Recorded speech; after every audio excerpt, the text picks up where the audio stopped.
Hey guys, Allison here, and I just wanted to show you a couple of really quick ways to create a watercolor look on your card projects. You can also use these techniques on your scrapbook layouts, and I have done that as well, but for right now I'm just doing them with cards, and here are some examples. So I'm using two different products. My favorites are the Distress Oxide inks, and then I also have watercolor pencils. Now these are not regular pencil crayons. These are, they look like regular pencil crayons, but when you add water to them, and I'll show you how that works, they sort of turn into a paint. And I've got this brand. This was actually sent to me in, I think, a Simon Says Stamp card kit like a long time ago. And then this is a brand that I purchased for myself many years ago. This is just Faber-Castell. Faber-Castell has a really great mixed media products if you're looking to get into the market. So these are just some of the products that I have used. And I will show you a couple of easy ways to do them. The other thing that you will need some sort of black ink. You can use something like a StazOn if you want, but any sort of permanent black ink that doesn't interact with water is what you need. And this is just the one I have. It used to be ombre and now it's just kind of black, but it works really well. So, and the other thing you need is some watercolor or water brushes. So these are, I think this might even be a Stampin' Up! One from like forever ago. And then this, I'm not even sure the brand anymore. Sorry, this is my stash, right? I don't sort of keep them in their packaging anymore.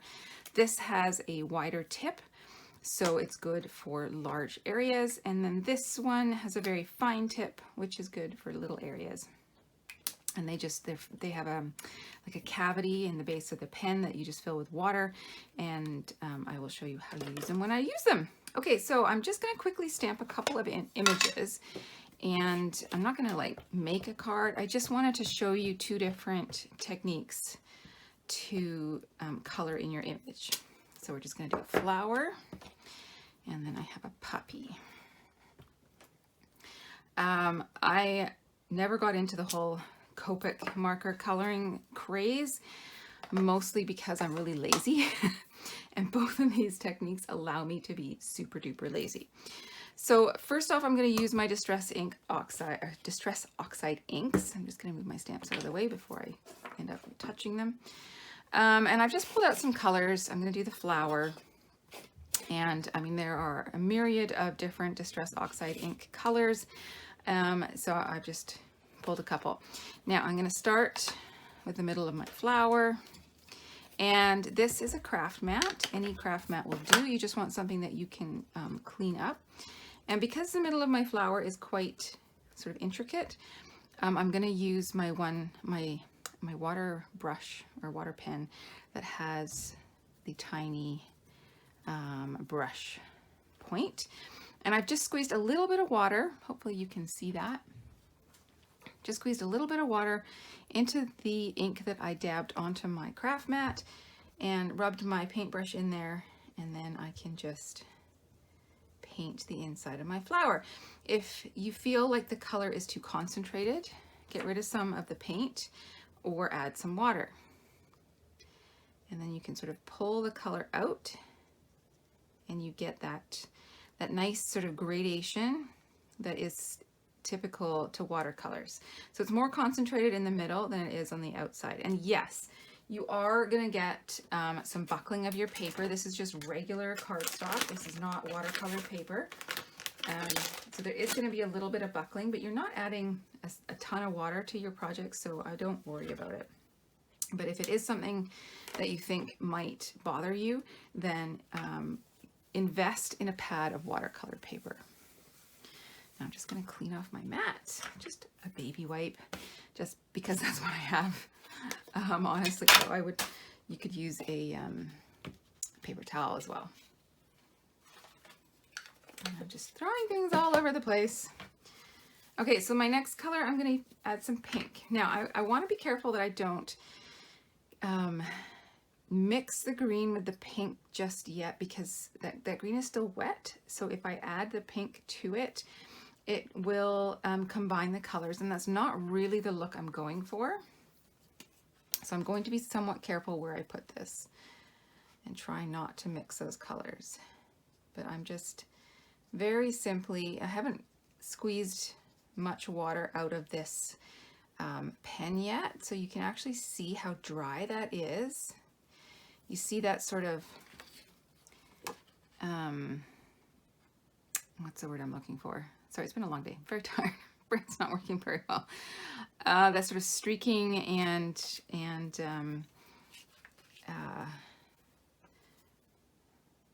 almost like, I want to say straw, but that's not the right word. But anyways, so I'm just adding some more water. And it will at first make the color more concentrated, but then as I pull it out, it will fade.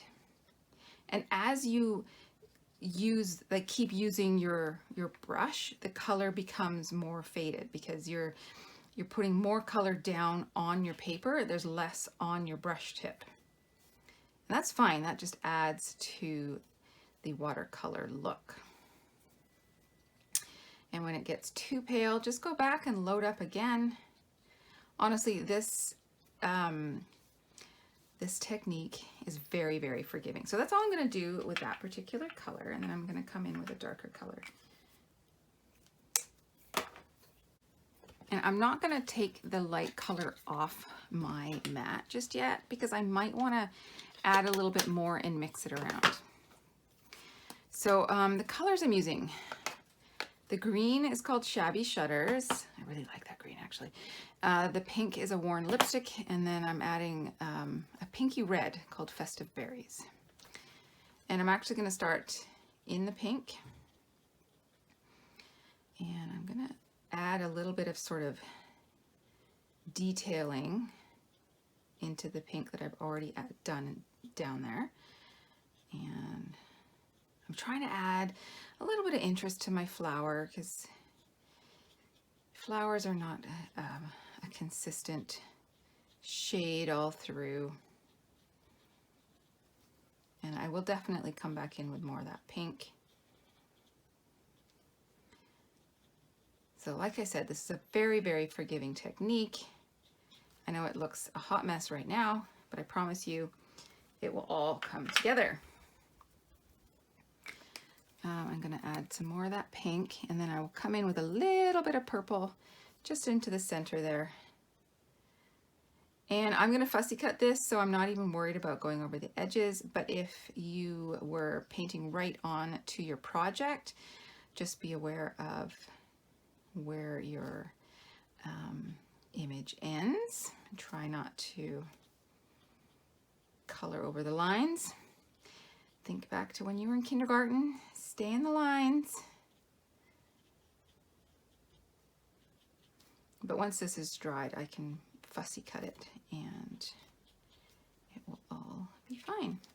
So I want to have a little bit more of that light pink showing. So I'm actually going to pull up some of the color, and I'm taking off all the color from my brush, making sure it's nice and juicy and wet. And then I can just come in and I can just lift the color. It's very subtle, but maybe you can see that some of it is coming off. And every time I go in, I'm just wiping it on my craft mat because I don't want to reapply the color back onto my project. And yeah, I am adding a fair bit of water at this point onto my paper, so I'm getting buckling. But again, I'm not super concerned about that. I can always press it once I'm done. Okay, let's add a little bit of purple. Not a ton, just a little bit. So I'm gonna add, that is Wilted Violet. I'm gonna use my little brush because I just wanna add a little bit of accent, purple accents just here and there. And then I will come back in with some more of that pink. I just want to have a nice sort of variegated flower color. Just add a little bit of purple in there. And I can clean up my purple because I'm done with that. I just needed a teeny tiny bit.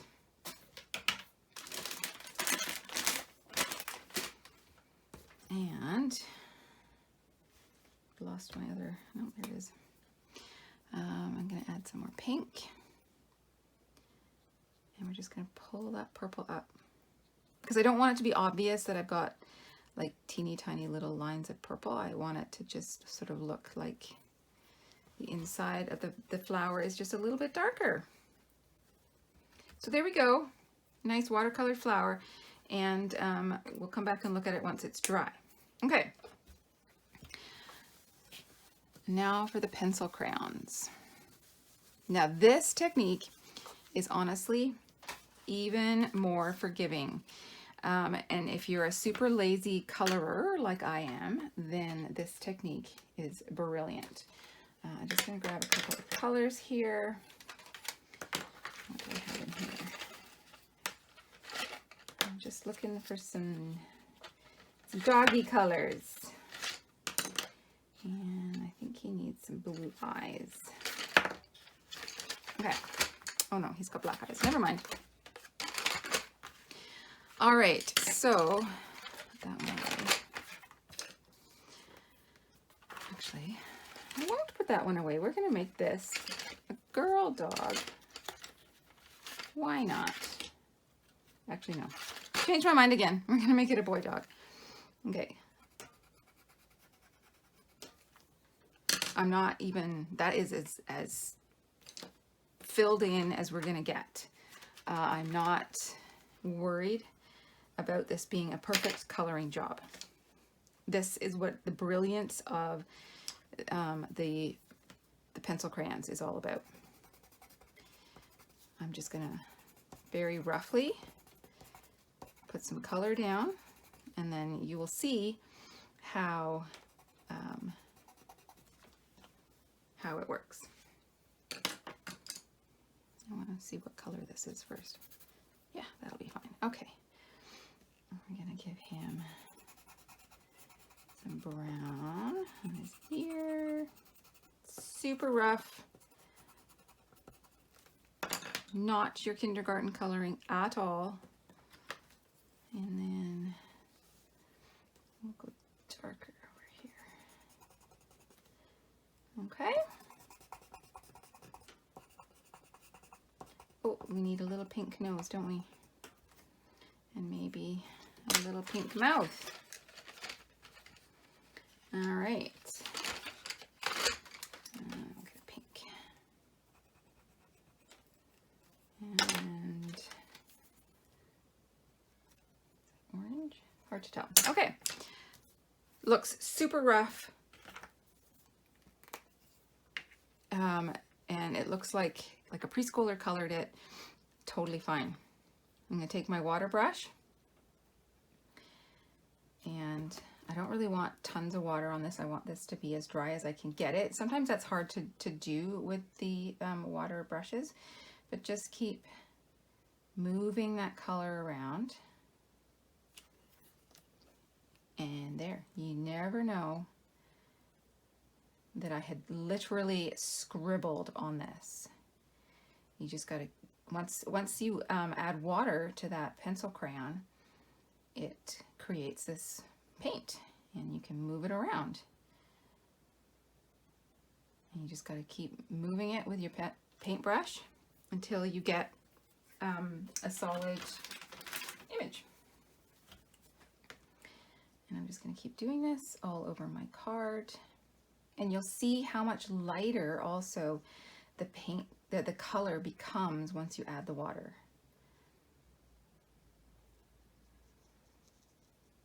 I'm just gonna, I am gonna be quite careful about my image and not going over the lines, not around the outside, because again, I'll just fussy cut this, but within the image, whenever you have a different color section, like that tag has a different color on it, I want to make sure that you can see that it's a different color. If I were to go over the lines, this pencil crayon is not sort of as forgiving as the Distress Oxides. It doesn't mix very well, so just be careful about that. And I'm just going to turn my image around so that I don't do just what I told you not to do and mix the colors together. And I haven't done anything on that bone yet, but I think I pulled out a black, and I will show you how I get a little bit of shading with black. You could also use gray.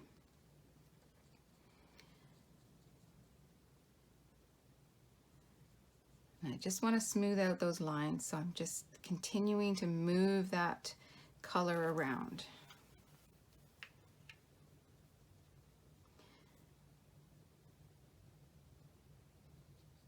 So you think you're not a good colorer? You don't have to be.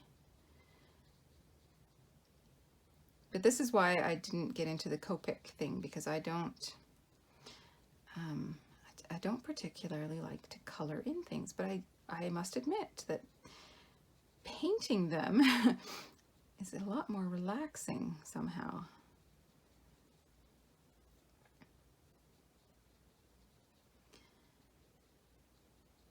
So that gives me a nice sort of solid look for his face. So you can add shading just by having by going like when you're coloring, if you put down more color in one spot, when you're filling it in with the water, it will sort of naturally add shading, if that makes sense. And I like to use my little fine detail brush for this because I have the most control over where that color goes. Oh, and I gotta do his little lower under the chin bit, and then we'll get his nose and his mouth and put some color on the bone, and this little puppy is all colored in. Okay, so his bone. Now, I just want a little bit of shading, so I'm going to take my black, just going to sort of put a little bit here, and then, oops, that doesn't need a lid. I can just take this and just add a little bit of shading, and I think I might take some of that off because it's a little dark. So just like with your distress, if you go in with the brush, you can just take some of that color off.